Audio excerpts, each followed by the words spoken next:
Hey guys, welcome back to Padfoot and Ivy. Unlike Emily, this is my form of procrastination. So, you guys get a video really quickly. In the second chapter, Mara wakes up in hospital, doesn't know what's going on. She freaks out because she's got all the needles in her arm, and then she blacks out. And when she comes back to, the needles and tubes are all gone. During this blackout period, we can gather that she is violent to at least one of the nurses and has ripped out all of the needles because her hands are then bandaged and slightly bloody. Which leads me to my first theory. When Mara, Rachel and Claire were using the Ouija board, they didn't use the proper protective stuff, like, protective circle and whatnot. From what I have heard, you can get possessed by evil spirits if you do not protect yourself properly. My theory is that a evil spirit has gone inside Mara, and during the time she's blacked out, it takes control of her body. When she wakes up from the hospital, her mom's really concerned. She does not remember anything after getting home from school that day. So it is a big mystery of what actually happened. So the reason she's in hospital is because she was in a building when it collapsed. She didn't sustain much injuries other than a bruise on her face. Rachel, Claire and Jude were with her, and they were nowhere near as lucky and didn't make it. The loss of Rachel affects Mara most. We then cut to chapter 3, which is Rachel's funeral. Through Mara's thoughts, we found out that she's been to see a psychologist who has diagnosed her with post-traumatic stress disorder and advised long-term facility care, which Mara did not want. Instead, she suggested that they move because everything reminded her of Rachel, even though she didn't believe the move would help her. Another thing that makes me think that this book has supernatural themes is that hundreds of crows came and settled in the trees around the funeral when the service was over.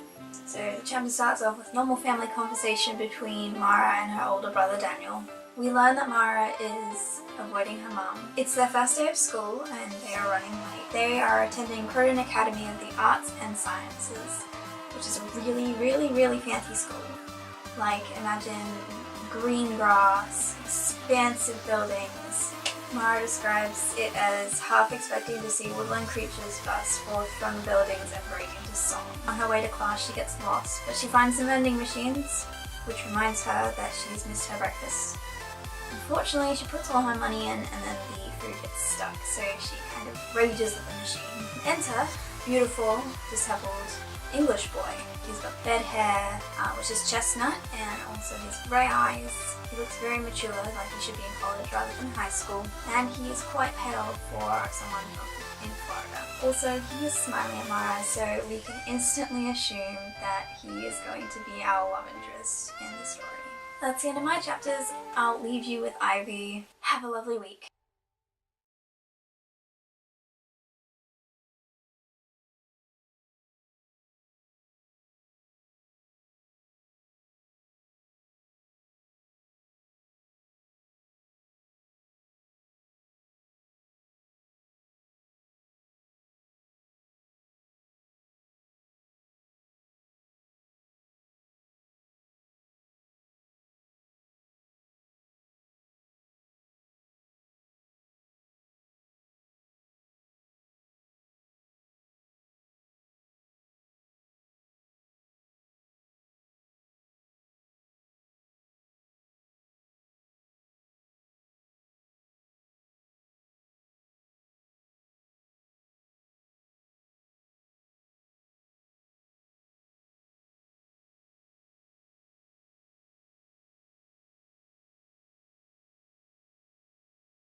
We start off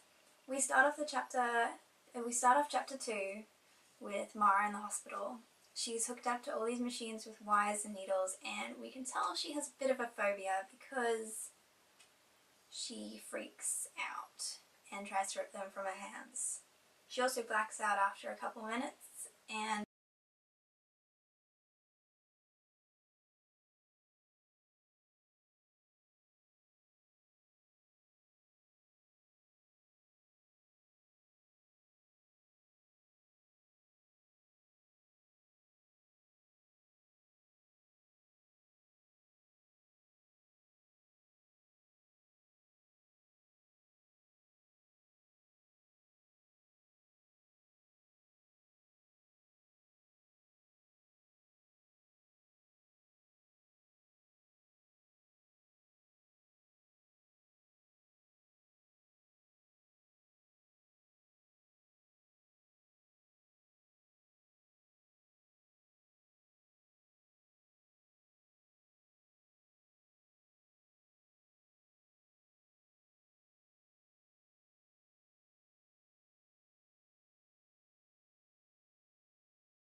chapter 3 starts with Rachel's funeral, and through Mara's thoughts we find out that she's been to see a psychologist and been diagnosed with post-traumatic stress disorder.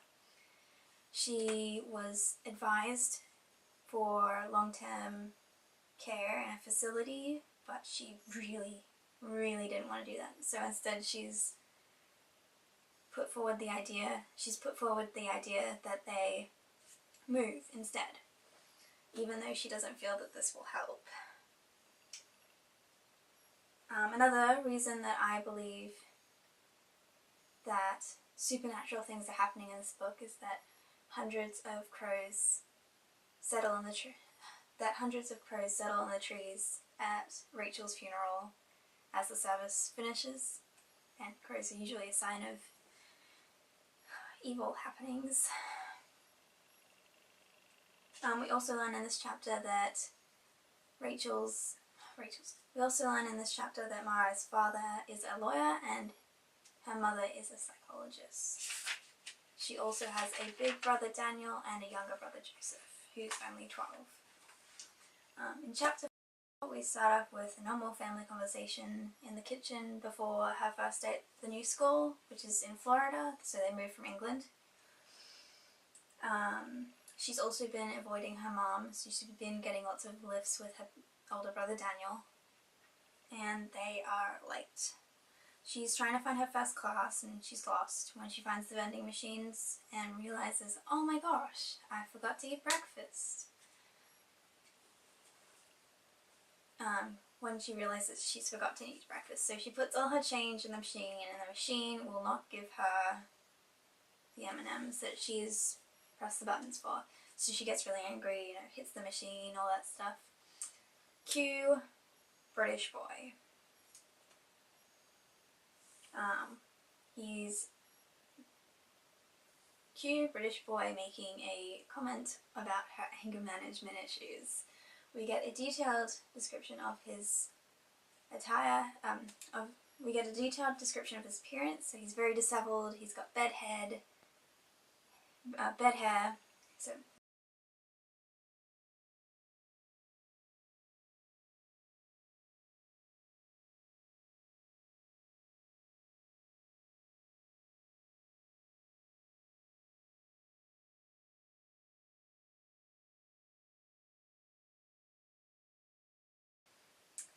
also he is smiling at Mara, so we can instantly assume that he is going to be our love interest in the story.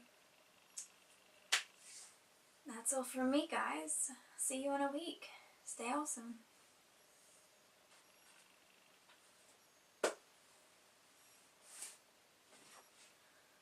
So my theory is that there is supernatural happenings going on. When Mara used the Ouija board with her friends, they probably didn't use the protective stuff that they're supposed to, like the protective salt circle. Again, like Emily, I have no idea. I have no idea about any of this. So it's just a guess. But I believe evil spirits can inhabit people using Ouija boards if they don't use the right protective stuff. So that's my theory. So when Mara is blacking out, it's the most important part. So in chapter 2 we start with Mara when she wakes back up. Okay. When she wakes back up, we learn that she has been in a building collapse. Her friends, she does not remember anything after getting home from school that day. So it is a big mystery of what actually happened. Cool, I think we're good. I think we are good.